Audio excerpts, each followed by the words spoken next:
come together and take a decision, have an election, and somebody clearly won that election and is announced the winner. What I can't understand, and I think the majority of Nigerians are with me on this, is the fact that having gone into an election with 36 distinguished people, and you leave the election hall, 19 of the 36 vote for one man, and the remainder vote for another, and they only managed to muster 15 votes.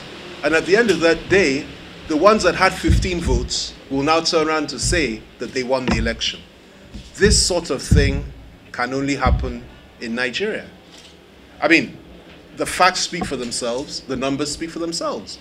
Governor Rotimi Amechi won the election fair and square. And I really don't know what all the song and dance is about. The issues are very clear. And my fear and my concern is this, and I think it's the concern of the overwhelming majority of Nigerians.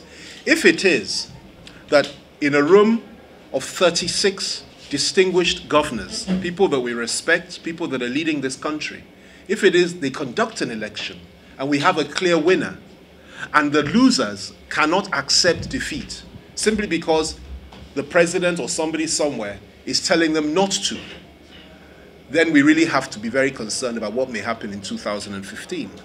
Because are we to expect the same script to unfold at that time when, and I believe it's going to happen, if President Goodluck Jonathan runs for election on the PDP platform, and if a candidate is put forward by the APC, and the APC remains united, I believe that in that equation and in that situation, the APC is more than likely going to win the presidency. And by the grace of God, that's what will happen. Now, having won, are they going to do the same thing that they've done now? Split the governors' forum, create a faction and say, we won, even though you got 3 votes less? Are you going to say when you lose in 2015 that, okay, let's split the country and we will rule the part that voted for us? This is not the way it's supposed to be. And I, for one, cannot be in a party that plays such games. This is about nation building. It's about the future of our children, our children's children, the future of our nation. And it's about time that people stood up to authority and to power.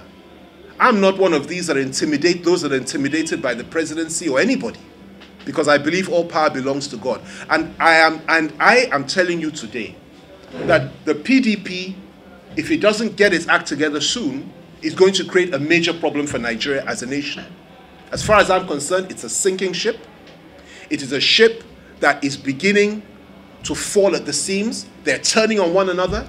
There's no accommodation for any form of being reasonable or rational or fair to one another. It's intimidation, intimidation, intimidation. The only way forward for this country, for each and every one of us now, is to join hands with the APC governors, join hands with Buhari, with Tinubu, join hands with Nuhu Ribadu, El Rufai, and all the others, and Samanda Isaiah, and so many others, and move this country forward and fight the PDP. And that is where I am as from today. Even those saner voices within the PDP itself, what I call the sane voices, the rational voices, and they're few, they're also fighting for survival. People like President Obasanjo, my boss, and he will always be my boss and my oga, somebody that helped build this party to the formidable party that it once was, where everybody had the right to express their view and will settle issues from within. Even under his own time, things were so much better. But the PDP of Obasanjo is not the PDP of today. It is a different party entirely. And even the Obasanjos of this world are not having it easy there because they're not even being fair to him. So what are you talking about? I admire the fact and I respect the fact, and I am eternally grateful for the fact that I served in a government which President Obasanjo led. But I was Obasanjo, not PDP. I was Obasanjo, not PDP. And PDP, as it is constituted today, as it is led today, judging from what we saw, the disgraceful behavior. You lose an election, you come out, you create a faction, split the NGF, and you say that you are the leaders, that you won the election. You now start expelling people from the party after they won an election.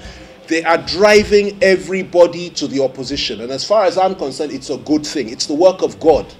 Nigerians should not be intimidated. They should not be scared. They should stand up and speak to power. Forget about their patronage they're dispensing. Forget about the fact that they're saying that they will intimidate people, lock people up, arrest people, and so on and so on. All the whispering campaign, all the intimidation, it will not work anymore. Let's put this straight. It's just that I don't like to voice these things out because I have many, many good friends that have been in the PDP. I've been with them for many years. But if you look at my write-ups, I've been more critical of this government probably than anybody else in this country in terms of my write-ups, in terms of my contributions on specific issues. That's how I prefer to do it. But, you know, everything has come to a head now. My closest friends are no longer in the PDP. El Rufai is not there. Ribadu is not there. So many others. Those of us that have been there and try to bear it despite the awful stench that we keep on, you know, that keeps coming, the waft of corruption and evil that keeps coming from that direction. We just managed to just hold our nose and stay there, but not anymore. Every right-thinking person, after what we saw, what we witnessed, the charade we witnessed, you know, yesterday or day before yesterday with this NGF election, where 36 governors went in, voted for one man to become the chairman of the NGF. Everybody voted. There was a clear election, even if it's by one majority. This was a 3 majority. He won the election. And then you now came out and said, no, it wasn't so. That there were some endorsements before that time, and you're sticking by the endorsement is different to election. And we must not send the wrong signal to our children or to our children's children. We must not destroy this democracy. Either you believe in democracy or you do not believe in democracy. No election can be teleguided by the president or by the presidency. No election can be scuttled by the president or the presidency.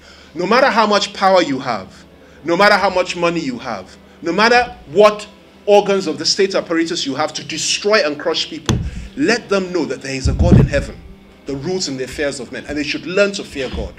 Amechi won that election fair and square. And what you are doing by persecuting him, as you've persecuted so many others, is to make him into a hero in this country. You're making him into a hero, and there are many Amechis within the ranks of the PDP that are still there, that are yearning to go. It's only a matter of time. So, each person is entitled to vote according to his conscience, and, you know, I have no issues about who voted which way. It's a matter of choice. It's a matter of what you want to do, and perhaps he felt more comfortable with Governor Jang. So I do not in any way, you know, criticize Governor Mimiko or anybody else for voting for Jang. As a matter of fact, I have tremendous respect for Jang, I have tremendous respect for Mimiko, and so many others that may not have voted for Amechi. There's no question about that. I have nothing against anybody. Most of these governors are personal friends of mine, particularly the PDP ones. We worked together for many years. I have no issues about that.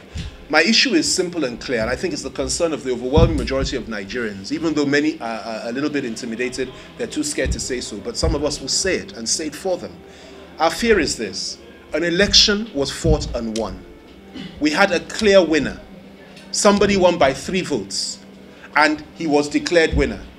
Then the losing faction came out to say, actually, even though they lost by 3 votes, they won the election.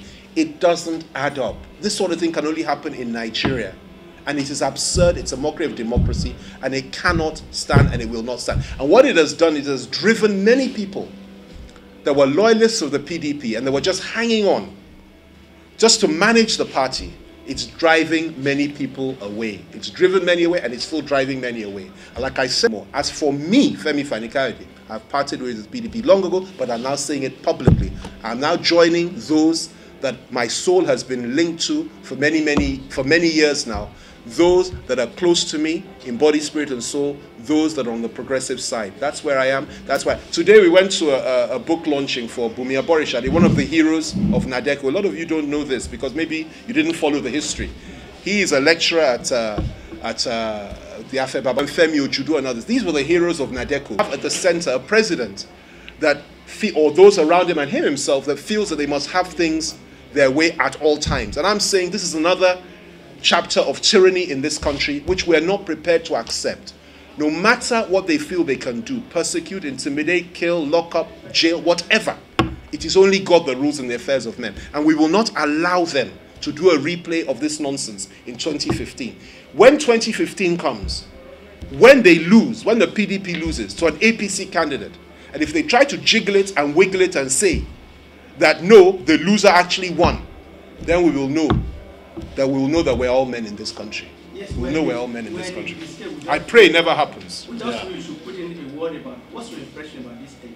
Look, as you drive down from Abuja, which we did this morning, and you leave Kogi, and you cross over into Ekiti State, the first thing you notice are the roads. Remarkable roads. I said it earlier today when I made the speech. The roads are smooth, the place is neat, the place is clean. You know, it's a transformation from the past. And I'm saying to you again, you know, this state was run by the PDP before. And I used to come here quite often. One of my closest friends is from here, Ukemesi, Akin Oshutoku. So I used to come here quite often. But what I'm seeing under this governor that we have now, my good friend, Governor Kayode Femi, is remarkable.